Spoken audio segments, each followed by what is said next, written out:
What's up guys, welcome back. Sandwich recipes have been getting a lot of attention on social media recently, so I figured I'd share with you one of my favorites. Today I'll be showing you how to make this delicious meatball sub. But before we do that, please take a quick second to subscribe to the channel. Make sure you hit that bell to enable notifications as well. Alright guys, meet me in the kitchen, let's make it happen. First things first, we're gonna get started on our sauce, and for that we need some basil, some garlic, onion, some parmesan cheese, a little olive oil, and some crushed tomatoes. Super simple marinara sauce that you can make at home really quick, way better than the stuff you get at the store in the jar. The onions are optional, but I like to add 1/2 of a diced onion to mine. You can use white or sweet yellow, whatever works for you.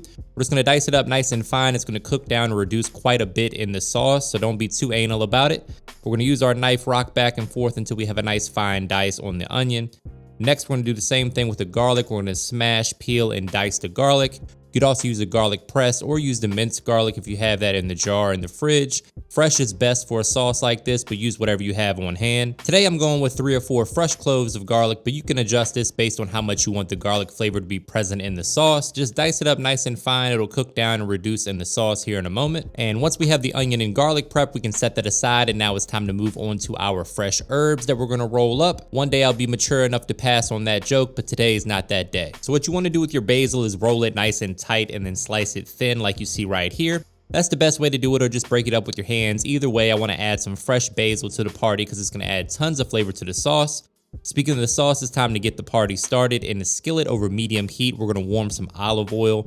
To that, we're going to add our onion and garlic. You really don't want the heat to be too high right here. You just want the onions and garlic to slowly sweat and release their flavor into that olive oil that's going to permeate throughout the rest of the marinara sauce. It's all about building flavors one step at a time. And speaking of flavor, we need to get some seasoning in there. We're going in with some Italian seasoning and some crushed red pepper flakes, followed by my all-purpose seasoning. If you don't have that, just use a little salt and pepper. Next, we're going in with 1 heaping tablespoon of tomato paste. That's going to add some great concentrated flavor and help thicken things up a bit. Give that a good mix, and then we're going in with our crushed tomatoes. Quick reminder guys that all the specific measurements and ingredients for this recipe can be found in the description box below, so don't forget to check that out. Next, we're going to add in that basil that we diced up earlier along with the parmesan cheese. Taste as you go and adjust the flavor to your preference. And once you have the sauce right where you want it, you can cover it and set that on the back burner and just allow that to simmer on low. And now that that amazing marinara sauce is done, it's time to move on to the real star of the show, which are these delicious meatballs. And for those meatballs, we got a little prep work to do. We're going to grate 1/2 of an onion or 1 small onion,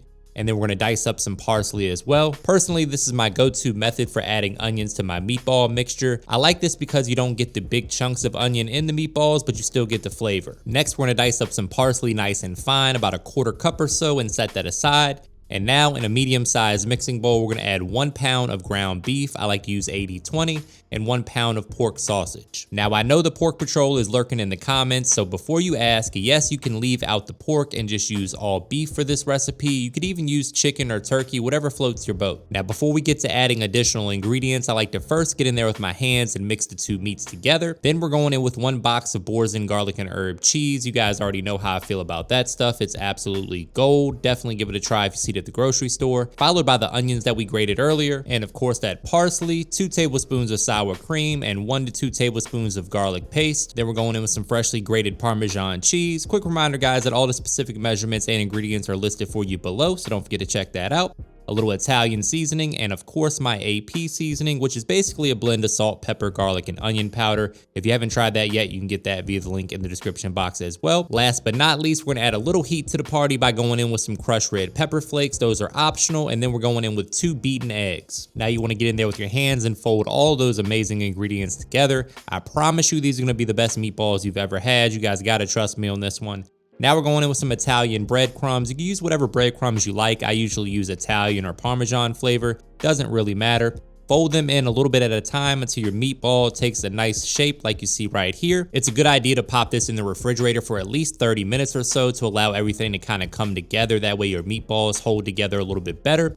After that, we're gonna go ahead and break these down into individual meatballs. And you can really make these any size you want. You can make them larger if you want to, or smaller. For the purposes of a meatball sub though, we're gonna make them pretty small, probably about 1.5 ounces per meatball. If you wanna be super consistent, you can use something like an ice cream scooper, but I like to do them by hand. Now that we have our meatballs shaped up, it's time to hit them with one last bit of seasoning. I'm going down with some more all-purpose seasoning, but feel free to use whatever you like. If you have something in your pantry that you enjoy, I used to use McCormick's hamburger seasoning, and that used to get the job done back in the day. And now, my friends, for the fun part, it's time to actually cook something. So in a cast iron skillet over medium-high heat, we're gonna add some avocado oil and sear off these meatballs. Now we're doing this for a number of reasons. One, it's gonna add some color when you get that nice crust on the outside, which is also gonna provide some flavor and texture, making the best meatballs you've ever had, as I promised earlier. As you can see, my friends, we have a beautiful color developing on these meatballs. I like to sear them on all sides, and then we're gonna remove the meatballs and finish cooking them in that fantastic marinara sauce, giving them an opportunity to soak up all that flavor as well. Meatballs are done at about 160 to 165 degrees internal temperature. Once they're done, you can cover them and set them aside while we make our sandwich. And you guys know we gotta jazz that up a little bit, so I'm gonna make a quick garlic butter spread to go on the bread for the meatball sub. And for that, all you need is 1 stick of melted butter, followed by 1 tablespoon of garlic paste, a little crushed red pepper, because why the hell not? A little salt and pepper, and some of that fresh chopped parsley from earlier, about 1/4 cup of grated Parmesan cheese. Get in there with a spoon or a spatula and mix all that together. And that, my friends, is a quick little garlic butter that's gonna go on our bread, and make yourselves a fantastic meatball sub. I'm just using one of these hoagie rolls that I got from the grocery store at the local bakery. Use a serrated blade to cut through the hoagie roll. There we go. You don't wanna cut all the way through. You wanna do about like you see right here. That way we can position those fantastic meatballs on the sandwich. I'm gonna spread this garlic butter on both sides because we're here for a good time, not a long time, and butter makes everything taste that much better. I'm gonna pop that in the oven for about 5 or 6 minutes.